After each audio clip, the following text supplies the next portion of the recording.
and they shall call his name Emmanuel. Okay, now I'm recording. Just a word of warning.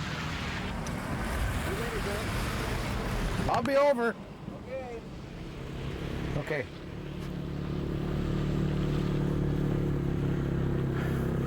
You can get him going down the street.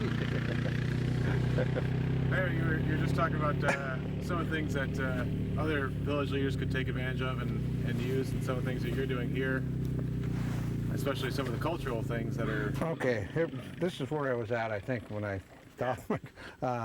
My daughter and I are teaching a dance class for the kids in school, as well as I'm teaching language, Alutiiq language to the kids.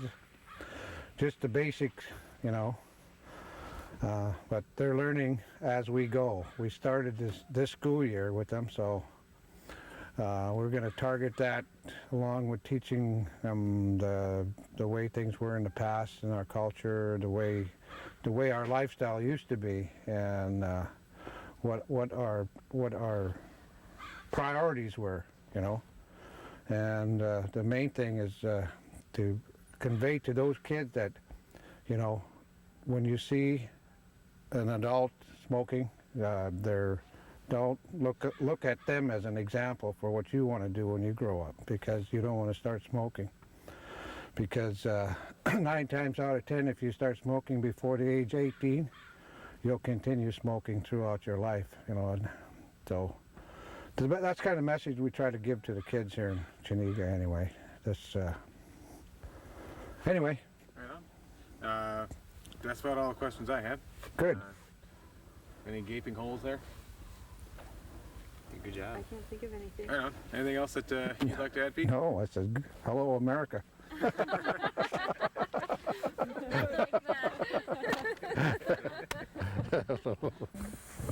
where are you from?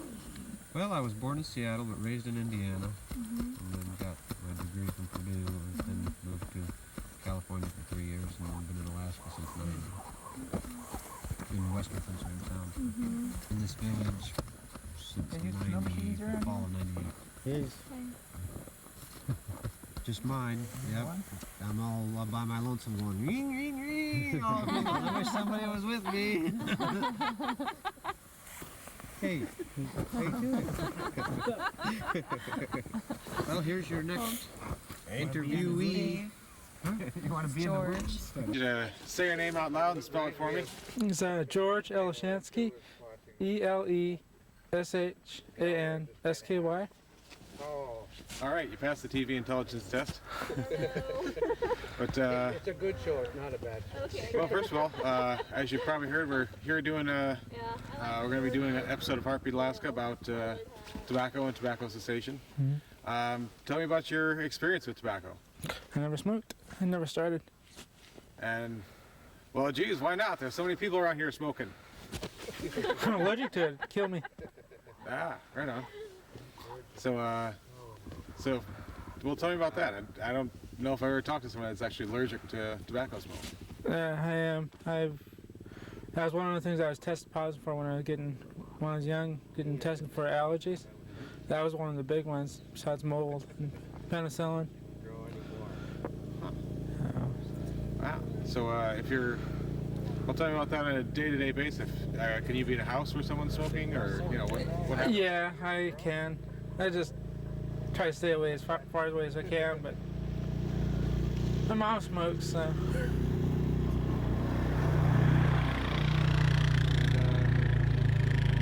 Well, if you were, like what happens to you if you are like exposed to, like, say if you're in some place where there's a lot of tobacco smoke, like what are some of the symptoms that you wind up getting? Just tough to breathe and a little dizzy. That's about it. And let's see. Well, I guess one thing I do want to cover is maybe you could just describe what it's like to live here. I know this is seems like a really friendly place to be. Yeah, it is. People are great. Fishing's good here during the summer. And wait for this guy to get going, because all we're gonna hear is the ATV there. Now, when you look around the village, like I know you must see other people smoking. Do you think you've seen the number of people smoking going down recently, or going up, or staying about the same? I'd say it's about the same. Right on. And what are your ideas as to why that is? Just personal choice. As far as people who want to smoke, it's their choice. Yeah. Now, do you see situations where there's interaction between like parents and their children, or other adults and children, as far as either having them start smoking or having them not start smoking? No, I haven't really noticed anything. Are there things that you would like to see happen in this village concerning smoking? Maybe more ordinances, or? No, just more information. Meetings like this one. Yeah. And now I understand that there have been some people in this village that have passed away probably because of their cigarette smoking. Probably. And when you think of if there's some of these people that you knew, like when you think about that, how does that make you feel? A little sad about that. Could have been prevented.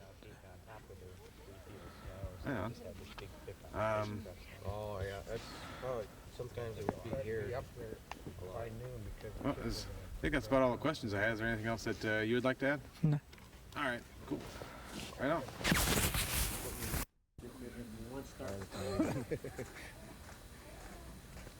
They come up here and, man, I need some noise so I can fall asleep. Right, they got about 3 or 4 people so far. Very focused. And they heard from Pete, I guess they're being quick, so yeah. I think this is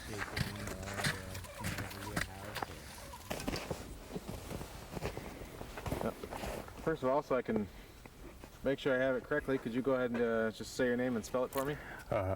Darrell Totemoff, D-A-R-R-E-L-L, T-O-T-E-M-O-F-F. Yeah. And let's see. Well, first of all, as I mentioned, we're talking about tobacco. And tell me what your experience has been with tobacco. Well, I smoked, started about 1982 and smoked for about 10 years. Had about a pack and a half a day for then.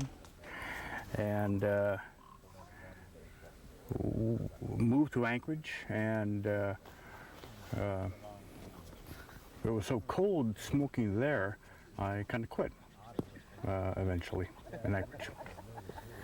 From a pack and a half a day to zilch, and to no desire at all right now.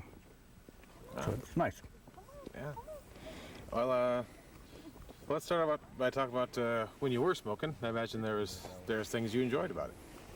Yeah, after a meal, or when I first woke up, that was comfortable and nice and enjoyable and wonderful. But after a while, just the desire kind of just disappeared. So it worked out good for me. I don't miss it. Every once in a while I sure don't mind smelling tobacco smoke, but I definitely don't care for it at all. And well, you described briefly that you pretty much just quit. All right, but tell me a little bit more detail about the day you quit smoking. Well, it wasn't immediate. It was over. I I wouldn't smoke in our apartment in Anchorage, and it was just over time, you know, just didn't appeal to me that much anymore, and it was just eventually I didn't care for it anymore. So I you know, I sure don't miss it, but it just happened. So did you just one day quit, or did you just kind of gradually reduce, or how did you do it? I didn't intend to. I didn't want to quit, but I just happened to, and just over time, just because of the cold weather in Anchorage, just quit. You just would find yourself going outside for a cigarette less and less often? It was so distasteful and so unfriendly to do that. It was just bothersome to do that, and I just ended up quitting, and that was great. I enjoy it. I'm glad. Right on. And since you have quit, you mentioned that you know, there are you know, sometimes when you don't mind smelling cigarettes, but you know, when you in those first few months, I imagine there's some people out there that are kind of going through some struggles. And are there any things that helped you during those first few weeks or first few months of just saying, hey, I'm not going to do this? I don't know. It's a tough thing because, you know, I mean, I used to love cigarettes, you know, from morning till bedtime. I used to love that. No one could make you quit, so I don't know. Right on. And kind of shifting gears a little bit, tell me what it's like to live here. Oh, geez, it's great. You look around, you know, the scenery, people in New York and Los Angeles and Chicago would pay millions of dollars to live around here. I don't blame them. It's a great place. Oldest one just turned 10. 8, 5. Well, tell me some of the things you do around here. And you know, I imagine you probably do some fishing. Yeah. Oh, we spend time on the water. We have some family members, great kids. You know, enjoying here. So they're real blessed to be out here, and it's just a wonderful place. Right on. Now, I know that the village has been making some efforts in the past few years to try and reduce the number of tobacco users in the village. Tell me some of the things that you've seen yourself that the village has been doing. Well, the Pete and folks on the village council have been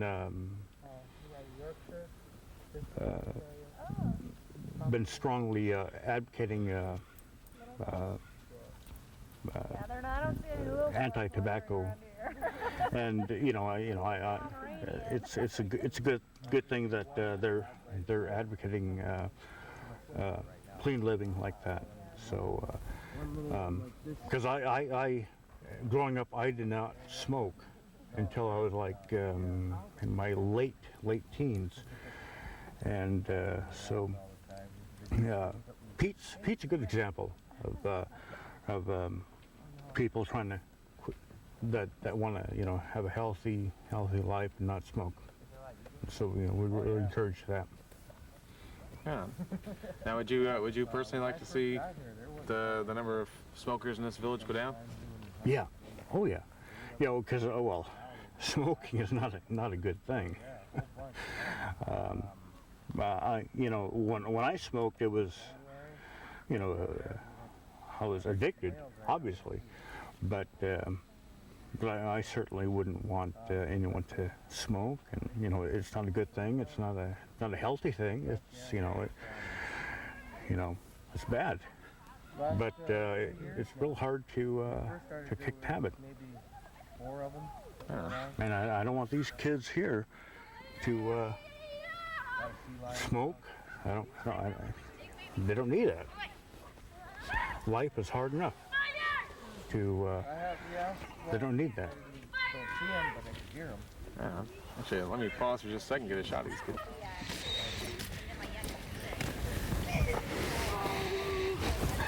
Sable. Yeah, they're out. Rock my baby on. Down. Hey, what happened to my great coat?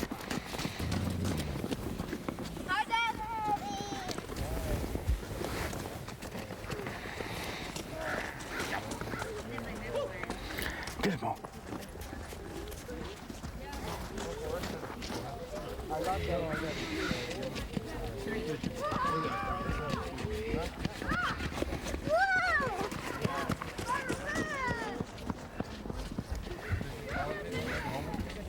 Yeah, he does.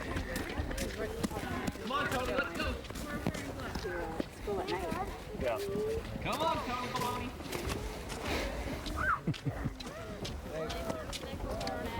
Good job, Tony, you snow monster.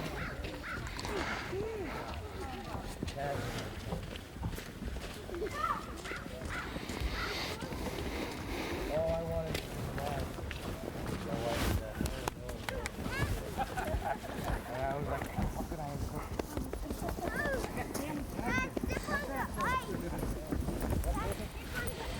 No, I don't want to.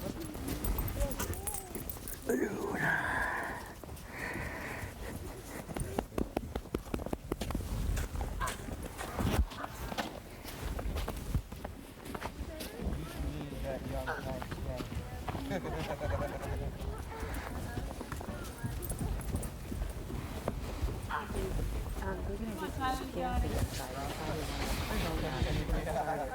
You gotta watch out for him. Hi, Mrs. G. He'll throw snowballs at Hi, any. Tyler. Come on, Jacob. Is any of these dogs yours? No. Oh my God. I guess they're kind of everybody's in some ways. Yeah. That's a teacher's dog there, the Sable. Yeah, it looks like it. You know, what things you'd like to see in the future of this village next 5-10 years? Actually, nothing, really. I don't want anything to change. Everything's fine here. I don't want anything to improve or to anything like that. So far, so good. Right on. Well, thank you. Okay. Let me grab that microphone back from you.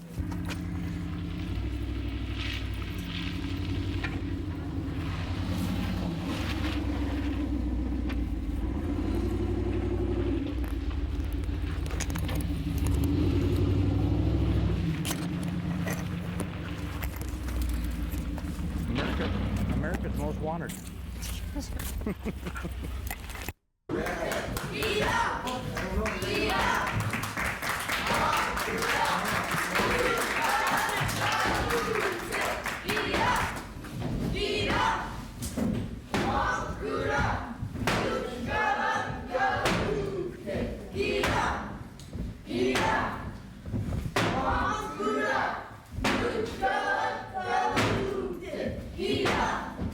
Gida!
one.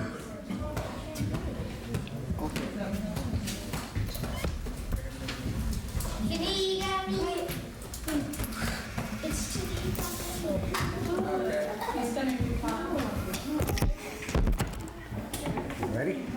Just stand up.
What? What did you forget? Nothing. Valdez, didn't you? No, go ahead. Do your exit if you want. Go, Joe.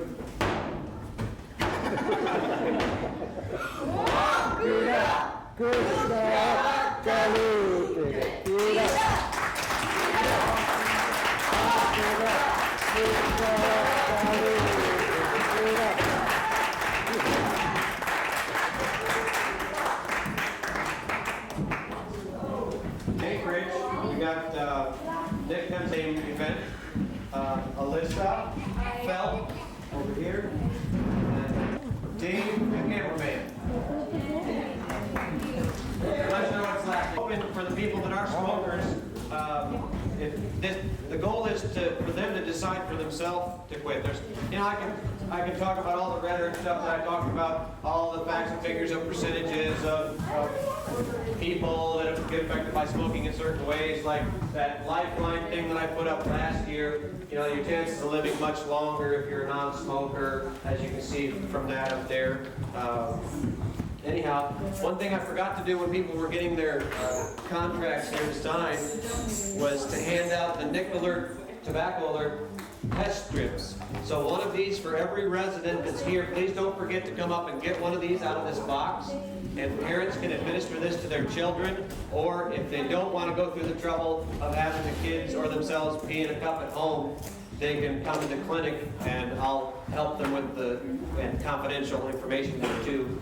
And or you can do it in the privacy of your own home and keep it to yourself. But if you put pee in this little cup that's in here and then put this little dipstick in there, it's kind of like a pregnancy test, and it'll show you what level of nicotine you presently have in your bloodstream at that period of time. So please pick up one of these for every child and every resident that's in the village. We got enough for one person for everybody, but that's it. Smokers love to smoke. I mean, we all know that. That's the nature of the beast. But 89% of our smokers in the most recent survey we have want to quit. Or they at least have some desire in their mind to quit. So I think one word that can accurately describe this is ambivalence. And ambivalence is mixed feelings about making a change. And so I think that's what we have here. And my job is to present information to you as best as I can. And your job, especially as the smokers here, is to decide for what how that information directly correlates to your needs and what you do. Whether you want to remain a smoker or whether you want to start going through these steps of making a cessation attempt, which popularly is done by setting a quit date. And some of you have signed contracts today for making just 24 hours starting right now. Some people are trying to quit for much longer than that. And importantly, we have several people here who have quit and maintained their abstinence, including Richard Kampkopf over here. And right next to him, Darrell Totemoff.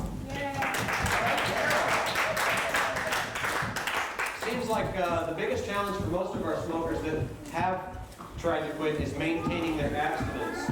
And what we need to do is recognize the triggers that make people want to smoke again. And a lot of the situations that I find out about when people start it up again are stressful situations, you know. So what it comes down to is recognizing what that stress is, and then finding some other substitute for healthier behavior that you can do instead of lighting up a cigarette to get this concept of relief of tension that the cigarette provides for people. Because when people light up, it seems like it's a stress relief. It calms their nerves. They take a break from work or whatever the reason is for that cigarette. That's what people need to recognize is going on in their daily habits in order to overcome it. If we can eventually overcome that, maybe someday all these kids that we see here will have a non-smoking village, and then perhaps the people won't be dying of smoke-related illnesses. One thing I wanted to do was compare the good things about smoking. I don't want to just be me up here talking. I want people to share what the good things about smoking are versus the bad things about smoking. Can anybody come up with a good thing about smoking? Great things about smoking. Bad things about smoking. Anybody know a few? Chris? Yeah, right. Higher chance of having a fire in the house. That is true. A lot of these things you see on the news all the time where houses burn down, they say it's because they fell asleep in bed or on the couch with a cigarette. You know, that's one thing for sure. The main things, I believe, are the health effects. You know, the chronic obstructive pulmonary disease, the lung cancer, the risk of increased chance of having a heart attack as smokers, those things. So what people as smokers, if you're trying to decide to quit, try to weigh the good things versus the bad things and find a happy medium between the two, or realize, okay, it's not for me. You know, everybody, it's your own personal choice, and that's what it comes down to. One thing that they're finding out in recent studies is smoking is leading to obesity. Believe it or not, because people that smoke have less desire to go out and exercise because they're more complacent, feel relaxed, and happens to allow them to gain weight faster. So that's one thing. Also, another negative aspect is the money. Of course, as you can see on the tables here, there are all these little things you can pull and see how many days or whatever and how much money it costs. On average, a Chenega-based smoker spends over $1,000 a year on tobacco products. So that's money that could have been spent on something else. Physical changes happen to people that are smokers. They have a decreased ability to smell. Supposedly, you get a higher wrinkles rate in your skin. And probably, I think one of the worst things about the smoking here in our village is the role modeling for the behavior that our younger kids are going to adopt from watching adults do what they're doing. So that's one thing they're Term.